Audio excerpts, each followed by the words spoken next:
Hello and welcome to game 3 of the Hauptstadt Legionäre Warhammer tournament. Finally, I'm really sorry that I didn't cast this a bit sooner, but good old real life demanded some attention and I couldn't resist. So I'm here today and I think I will cast the last two games. Starting with this, you might have guessed already, it's against the Beastmen army. I will start with this picture explaining his character choices. From left to right, the guy with the beautiful freehand banner in the left corner is his BSB. Next to him there is his Beast Lord, who had, among other things, the blackened plate, which gives him a 2+ ward save against flaming attacks, and the unit he's with as well. This will come into play very soon. And on the far right he has a level 4 shaman and he has Law of Beasts. Then there is another one in another unit and this is a level 2 shaman with Law of Beasts as well, and he had the Hack Tree Fetish, which is important in the game later. So his deployment, starting from the left, there is 5 harpies, a chariot, 10 angors, 30 gores with the characters, a horde of 26 bestigors with his level 2. Screening them there is 5 angor raiders. We have a unit of 4 minotaurs and another 5 harpies and another chariot.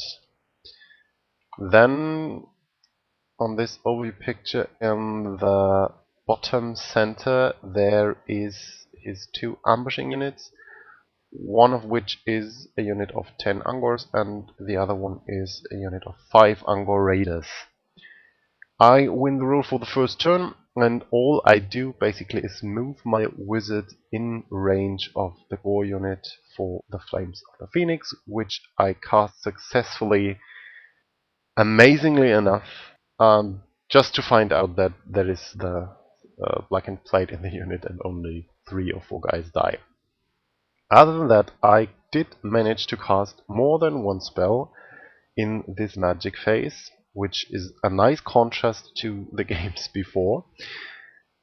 Yeah, but that's basically all that happens in my first turn. Ah, no, it's not. There you can see the casualties on the rest of his guys after my first round of shooting, which I'm pretty happy with. And there you can see the eagle who just moved up a few inches and got shot by the black terrain piece, which is one of the things that casts a random spell each magic phase. Yeah. And the one on the other side on the hill, the black thing, is I think it shoots d6 and 4 hits at the nearest unit within 6 inches. Yeah, so those kill a lot of stuff during the game, or not a lot, but here and there 2 models, and yeah, whatever, I will not mention them again. There they shot...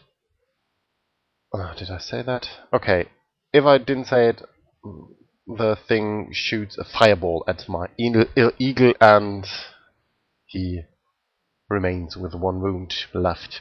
In Beastman turn 1, he rolled for the ambushing unit of Angor Raiders to come on the board on my side, which they do, threatening my war machine.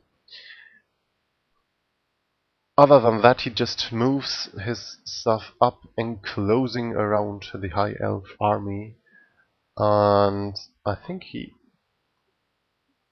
on the other side he reforms his harpies to be able to charge the bolt thrower, because it is more or less covered by the Dragon Princess, and I may say that this is a good idea to do, but I just did it by accident because I was not paying too much attention during all these games. In this case it's a good thing, but yeah, whatever. So, in his magic phase, the level 4 shaman casts the, I don't know, the signature spell from the Beast Lord onto the unit of Bestigors. And he miscasts doing that, losing 2 wizarding levels and spells, which is amazing if you are not the Beastmen shaman. So, his magic phase, because of this, was not too eventful. So, High Elves turn 2, I turn around and I turn around the Bolt Thrower to kill the Angor Raiders and succeed in killing 3, which is a nice revenge for the 1 elf they killed during their shooting phase, and they panic and run off the board. So, other than this, I just tried to kill the harpies and do the same with them, but I'm not sure. I kill 1, and so I have to take the charge with the other repeatable thrower the next turn. During Beastman turn 2, he charges the harpies into the repeatable thrower, killing 1 of the crewmen later, I think, and on the other side of the board he charges the other unit of harpies into the Great Eagle. During his magic phase, he used the Hack-Tree Fetish onto the unit of Dragon Princess, and then with his level 4 cast the Ember Spear on its highest level. Again getting irresistible force, and again rolling the result where you lose wizarding levels. So he is down to 0 levels because he rolled a 2 again. Or maybe it was level 1, I can't remember. I think it was 0. No. So the result is no more Dragon Princess. Yeah, other than this, he does not do too much. And in High Elves turn 3, I'm just moving everything a bit back so that my shooting and magic will hold on for 1 more turn. And when I look at it now, I hope that there was no better way to move the Phoenix Guard. Maybe a bit further back or in front of the repeatable thrower or whatever. But yeah, maybe there was. I can't remember. I kill a few more of the Gors, and other than this, I think it was a pretty uneventful turn. Then, during Beastman turn 3, the other unit of ambushing Angors comes onto the board on my right side, just where the repeatable thrower was killed by the harpies the turn before, I think. So the harpies move in front of my spear elves to prevent them and the white lions from charging. His dice were preventing the Gors from charging because he declared a charge into the repeatable thrower, and he rolled like a 3, and so didn't make it, which was really cool because then I would have another round of shooting and magic to them. So they're down to like 8 guys or whatever, so I'm looking forward to this. Maybe I even could charge the Phoenix Garden. But in High Elf turn 4 I decide not to, which in hindsight is maybe not the best idea, because my wizard could not be... my wizard was immune to non-magical attacks, and I would have the charge, I would have the Phoenix Guard, and yeah, maybe I should have done this, but I think I was afraid of the Bestigors counter-charging me. What I did instead was charging the harpies. Yeah, I remember now. And with the spear elves, killing them and just staying where I was because I liked the position. Yeah, for whatever reason. Because maybe they are nicely lined up with the white lions. Beastman turn 4, he declared the charge into the repeatable thrower again, and despite my desperate try to have a nice position for the Phoenix Guard. He makes the charge. It's very likely to overrun into the archers, which were charged by the Harpies in the flank.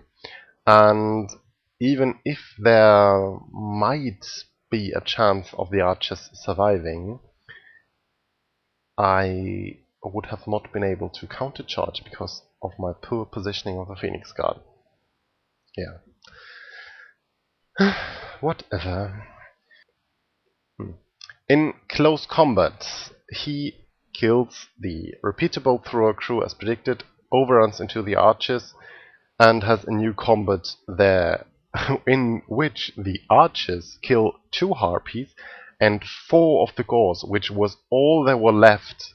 And yeah, so the whole unit is gone, and the 2 characters in there just yeah, on their own now, but they chase the archers down because I lost due to combat rest and didn't manage to make my role there.